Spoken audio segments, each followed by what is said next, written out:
MG ඕනස්ලා එහෙම මෙන්න මේ වාහිකල් එකේ වෝටර් පම්ප් එක ගැන පොඩ්ඩක් කන්සිඩර් කරන්න. මේකේ පොඩි හම් එකක් වගේ එනවා නම් පොඩ්ඩක් ඒක වර්ක්ෂොප් එකක දාලා පොඩ්ඩක් ඩබල් චෙක් කරගන්න එක හොඳයි. නැත්තම් මේකේ ඉෂුව එකට මේ වගේ ලොකු රිපෙයාර් එකකට යන්න තියෙන chance එක තියෙනවා. මේක දැන් අපි ඔක්කොම ගලවලා තින්නේ අපේ වර්ක්ෂොප් එකත් ෆුල්. ඒකින්ද අපි මේක ගෙදර තමයි ගලවුවේ. මේ ගෑස් කට් එක තියෙනවා. ගිහිල්ලා මෙන්න මේ වගේ හෙඩ් එක අපි ඩබල් චෙක් කරන්න යවලා තින්නේ. ඒක අද එන්න තියෙනවා. මේක මේකත් දාලා බලලා යනවා. සමහරට හෙඩ් එක ගිහිල්ලා තිබ්බ තවටින් හෙඩ් එකකුත් තියනවා.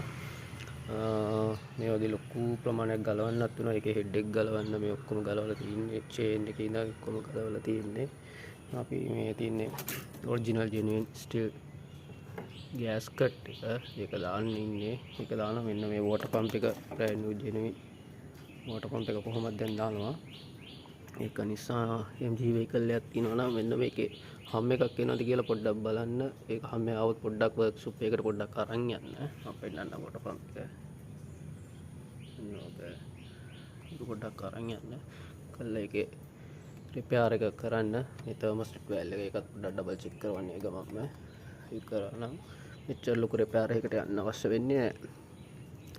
මේක එන්ජින් බ්ලොක් එකත් මම පෙන්නන්න. නාග තමයි බ්ලොක් එක තියෙන්නේ. මේකේ බ්ලොක් එක නයිෂු එක එන්න හෙඩ් එකයි මේ ගෑස් කට් එකේ තමයි මේකට සම්බන්ධ වෙන්න තියෙන chance එක තියෙන්නේ. Okay then, thank you.